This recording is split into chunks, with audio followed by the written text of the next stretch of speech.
latest top tips, reviews and advice, please subscribe below.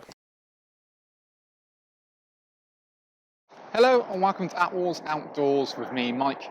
Telling you guys a bit of a review video on a brand new tent from Outwell. So with me here today, I've got the Outwell Yosemite Lake tent range. So Yosemite Lake is a new model for 22 season.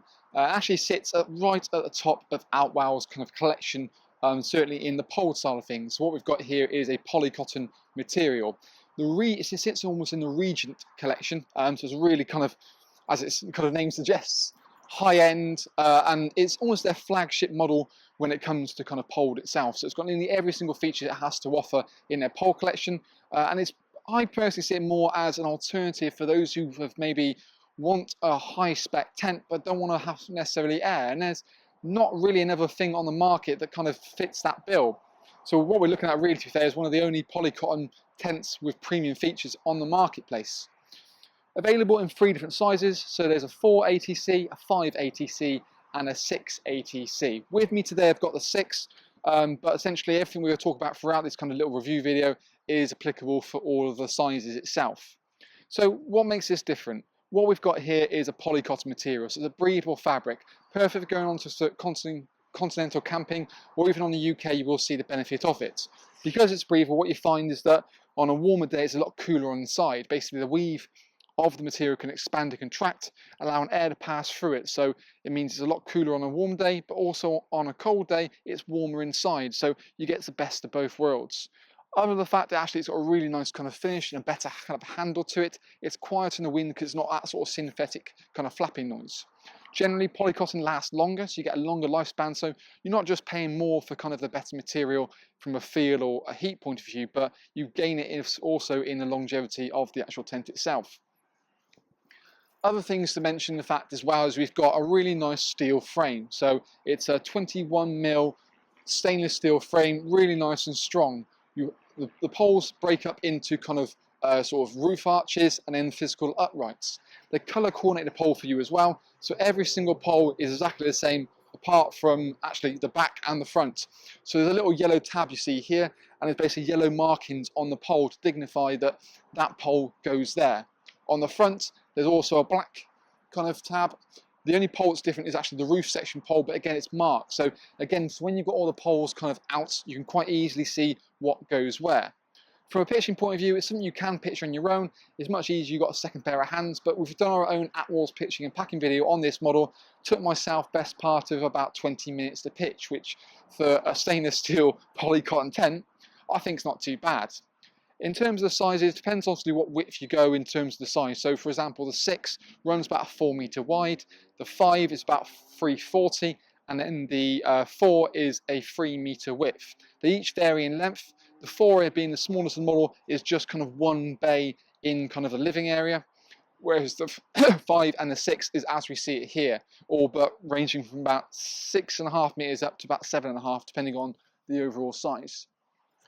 So not only we basically get a really nice premium sort of material and steel poles, but it's the features throughout the tent which obviously reflect that kind of premium and top end category. So we've got Outwell's kind of unique features of kind of their storm strap system. So it's the ability of actually what happens is when you guy it out, you can actually put these little wind straps around the actual pole itself, and what you find is that the tension point and the guy that's pulling it is pulling the material with the frame to give that sort of double kind of, you know, stability. So you're not just running all the tension directly through a seam. So that's on every single steel pole you see here. You've also got storm straps at the front and the back again to get a really nice crisp roof and looking like the expert on the site.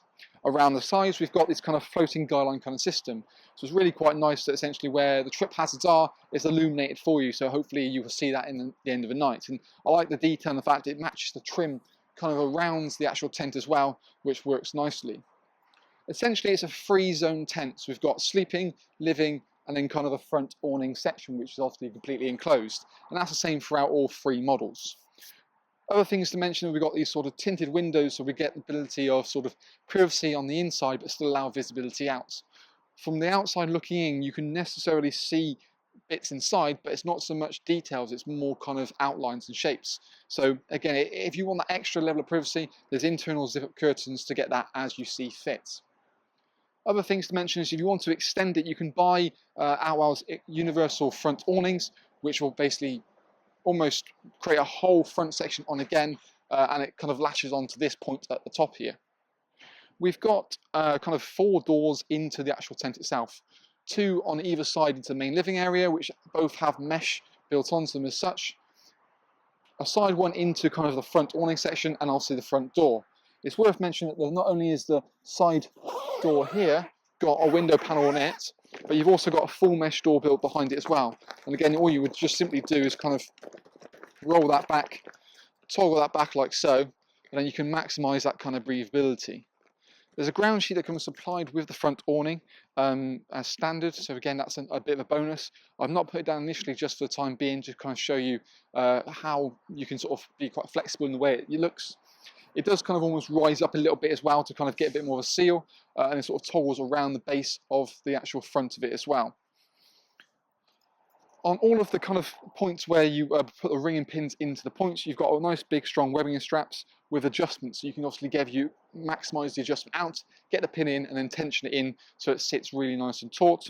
And on the front and back points, again, you've got the same kind of webbing strap to get extra tension as we see here. The front panel is really nice and flexible, so not only can you kind of have it completely enclosed, the door can open from right to left or left to right depending on how you want to do it. And you also find you've got 4 zip pullers, so if I can reach underneath here, you can create a little bit of a veranda kind of a style by bringing that down, so you obviously keep the dogs and the kids and things like that in, but still allow airflow into the tent itself. Failing that, I would like the fact that you can roll it back from either side. There's actual additional kind of points here, so you can roll it up. For me, like the fact that you can make it feel like a completely open kind of canopy. So if I open the door up, so have it like a kind of more conventional way, you can quite nice and neatly roll this door back, have it like so, so you've then got your corridor into the actual tent itself. Again, tinted windows on the front sections, and you've actually got fully zipped curtains in that front panel as well to get the ultimate amount of flexibility. And it's, again, the curtains themselves are made from kind of like a polycotton material. It's not, so the polycotton sort of seeps all the way through, and that's where you find maybe some other brands can maybe compromise. They'll put things like sort of polyester inners in a polycotton tent, so you're talking non-breathable materials with breathability. So again, it's one thing that kind of Outwell have made sure they're not to kind of necessarily compromise on. The front door will open fully up, like I said, so it makes it feel like a complete open canopy, but you can have some flexibility of kind of shutting up when you want to. I like the fact that, for me, the zips go all the way down on either side, so what you can find is that if you want to be ultimately lazy, you haven't even got to roll it up, so you can kind of just fold it up and then kind of tuck it out of the way in the corner, and then you've got no kind of bunched up material along the side there. What we'll do, let's pick the camera up, kind of come around with it, and then have a look inside the actual Yosemite and talk more features on the inside. So now I'm kind of inside the Yosemite, you can kind of get a bit more idea of how it looks straight down its kind of nose. Essentially what you've got here is obviously a generous kind of front awning section with the abilities to enclose it as we wanted to. As mentioned previously, the ground sheet does come supplied for this section and actually kind of toggles up, so there's little toggle points located around it to kind of get that real kind of nice snug feel, to give it a semi kind of weather type feel when you really want it to. I can certainly see there's really great sort of visibility throughout kind of the front awning. You've got these really lovely PVC windows and then curtains which are zipped up in every single section, again to kind of really kind of set in that kind of sort of elegant but kind of high-end feature kind of classification really. So as we kind of move into the main kind of door between the awning area and living area, we've got really big mesh panels again to help airflow directly in. It'd be your main kind of bug barrier in the living section, so you're kind of enclosed yourself with mesh, i.e. for the front door and then the 2 side doors on either end. Now, one of the features that Outwell have built into their models is their quick and quiet door. The quick and quiet door essentially allows you to come in and out of the door without having to use a zip, and then essentially is meant to close behind you. For me, I think they've put it into a lot of their kind of main living areas, doors. It doesn't really work, in my opinion, as a concept. It certainly is flexible that you can open and come through, but it doesn't always quite close behind you. it seems that it's kind of a bit of a feature. So it's a nice thing to have, something you probably wouldn't use with necessarily the main door into the main living area. But when we come to the bedroom door, then that's where I think it comes into its own, and actually it works where it originated from. So if you don't want necessarily the airflow in, you've also got, again, zip privacy curtains, so you can quite happily just put those up. And again, the curtains themselves are that kind of polycotton material. Really nice to get that sort of coverage. If you don't want to use the quick and quiet door, you can merely zip that shut, and then we can actually use that as a kind of conventional door as well. So we can open it up from the right to the left, and then we've got a nice big zip puller that then opens along the bottom. I don't catch the zip. Someone's catched the zip actually. There we go. So you can bring that door back halfway. You can actually then kind of pop it like so, or alternatively we can open it up completely. So we'll take it down to there, carry that zip along the bottom, and then sort of detaches from there as well. What I'm going to do is just going to chuck this in the corner. You have got little ties located here if you want to kind of just tidy up a little bit neater. But for me being a bit lazy for the video, I'm just going to lob it on the floor. Now, because that zip along the bottom detaches completely, we then find this actually drops down, so you've got kind of a trick-free access in and out of the tent itself. One thing to mention is also there's a little bit of extra kind of PVC on the opposite side of the zip, so when it's laid down onto the floor, you're not going to get any mud in the tooth. So again, it means it's going to be more durable and kind of give yourself a better, longer lifespan out of it. As we see, we've opened up the two sections to one another. It increases kind of the overall size of it, so it then becomes really nice and versatile that you can elongate your living area, especially on a rainy day. Having that space under cover is obviously quite crucial. Two big PVC windows on either side, again with zip-up curtains, and there's actually a low-level ventilation point beneath that as well to help increase airflow. So not only are we going to find it's going to be more breathable with the roof fabric, but also again with those air vents and then the mesh doors again on either side to help with that airflow. Moving into the back bedroom. So what we've got here, obviously depending on the size of the tent, defines on what bedroom style we've got. With the 4, you've got 2 bedrooms, both are 140 in each bedroom. With the 5, you find there's a 140 and a 180 bedroom, so 2 bedrooms again. But when you go to the actual 6, then you benefit from having 3 bedrooms. So we've got a 120, a 120 and a 140. So again, your master bedroom is going to be the 140 because you can happily take a double air bed, and then your other ones are probably more designed for the kids. For me, I'd probably say it's definitely more of a comfortable 4, but you can sleep up to kind of 6 really in here. The master bedroom again has that quick and quiet door feature, mainly because most likely you're going to find it's going to be the people who, your adults, who are going to go to bed last. So having that sort of zip-free access is quite crucial. And as previously said, it works a lot better in terms of closing behind you, as you can see there. You've got a mesh panel directly into the front of the panel as well. That's the same on all of the bedrooms. And what you find is that that's going to help increase airflow in there. And again, a really nice kind of polycottony kind of bedroom inner. If you want to use the door in a conventional way, again, you can merely slip up that quick and quiet feature. No difference to kind of the front section, and just use it like a normal door and roll it back. And again, it kind of toggles back in place. Between the kind of the all of the sections in the sleeping space, you have a zip divider. So the zip divider goes along the sides, admittedly not the base, but really helps to kind of separate the individual sleeping areas up. You can actually zip them all up, so you have it as one big open space if you want to, or have it a 4 and a 2 and 2 and a 4, so you can kind of manipulate it as you see fit. There's a slight darker sort of material in here as well to hopefully cut out early morning light and get you to sleep in a little bit longer, certainly from the kids' point of view.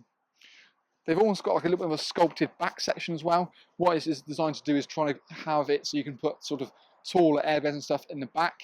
I mean, it's not as deep as probably some of the superior models, but it's still a sort of decent sized depth in terms of the bedroom section here as well.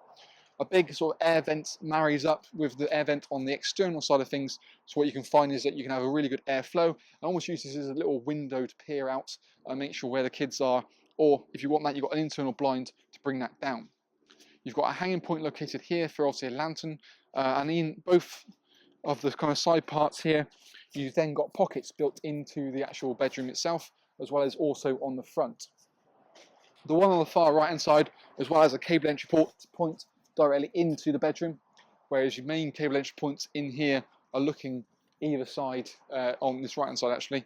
There's not one on the left. One of the other unique features that you do find with Outwell is they use their hook track system. So the hook track system is something you don't really see in any pole tent apart from Outwells, is this ability of having like a hanging point along a sort of bead. Really easy in principle. You just have almost like little clothes pegs. You can just quite literally hook that onto the line and then use it as a hanging point for a lantern, run cables down to the cable entry as you see fit. So you've got that situated on the one middle bedroom, middle, 2 and 3. So you've got it in the 3 main kind of areas you probably most like to use it. One final thing I've not mentioned as well is you've got storage pockets built into the front panels on either side as well. So again, it's going to help to kind of declutter your main kind of sort of front awning section when you've got bits and bobs in there, shoes and that sort of stuff. Let's pick the camera up, kind of come inside and kind of get a little bit more up close and personal with some of these features that I've mentioned. So the first thing probably we'll work out is obviously the depth you've got in the canopy. It's a reasonable sized depth, happily for kind of a cooker unit or a storage unit if you wanted to. But then you see the sort of crystal clear windows directly in, so you get great visibility. Also, you've got that kind of hook track system, which we can mention there, that runs near enough the whole way kind of around it. And then we've got that mesh door on the side. So if you want to keep the front completely sealed up, you can come and go in and out of there and not have to worry about things following you in. It just means you can actually almost maximize your storage space along the front of the awning rather than just the side.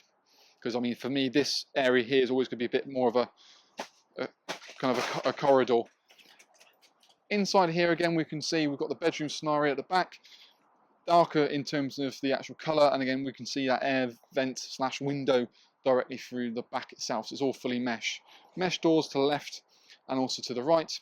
And as we come in that sort of smaller 2-berth bedroom, you probably appreciate kind of how dark it kind of is in comparison to those front storage pockets. Colour coordinated kind of points as well to make it easier to make sure you know where everything is kind of going. As we kind of come out and kind of go around it, I'll give you a bit more of a side profile view. Looks really, for me, I really think the green's really nice and sharp. Looks really kind of, again, premium, which just kind of fits into it. And we've got those low-level ventilation panels beneath the windows to help circulate air. And I even like things like the mesh side door zips along, so we call it like a D door. So it goes along the top, down the left-hand side, but also along the bottom as well to make sure it's a proper seal. This big rear vent at the back here, again, that's going to be the main kind of airflow into the tent. You can either have it fully open, like I said, use the visibility point of view. It can obviously then be zipped shut or brought out on a little prong in a traditional fashion, so you still have airflow coming into it, but you've also got the privacy. You can probably see that actually the tension on the back side as well, that's kind of the benefit of having that kind of more boxier shape to try and increase kind of the bedroom options from sleeping point of view. But overall, I think the one thing I do love about kind of the polycotton is just how well it sits. That 2-tone panel, I think, again, looks really quite smart. And I think overall, kind of Outwell have done a really good job of kind of offering something a little bit different that we've not really seen. Certainly think maybe if you're going for sort of more European camping, it's going to be a bit more of a must from certainly the heat point of view, but also longevity with the UV. But if you want that kind of alternative and you don't want to compromise, you want something that's top end and not necessarily air, I think then that's where it ticks a box. Admittedly, it's not cheap, I will say that. And it's one thing, by all means, you can check the link below this video. It'll take you through to our website where we've got it located in terms of the price, the spec, the floor diagrams, the layouts, the individual features all listed there. So you can always check that out, as well as our pitching video that we've done. So we've got it all in one nice and easy and handy place. But overall, I think nice model. I think it's not going to be everyone's cup of tea, and I don't think it's going to be everyone's price point. But I think it's a different option for something we haven't seen for a few years now, and it'll be a bit more of a kind of a testament, really, whether it's going to be that much in demand. I personally can't see it's going to fly off the shelves in terms of people wanting it, but for those who know exactly what they want and want a good quality steel pole tent in polycotton, I think it ticks a lot of boxes. But yeah, so that's our little video review on the Yosemite Lake. By all means, like I said, if more questions or queries, feel free to comment in the box below. You're always welcome to email us if you want any more details or any more information about any of the things we kind of do video reviews on. But hopefully we'll see you again soon. Thank you again for watching, and that's the Yosemite.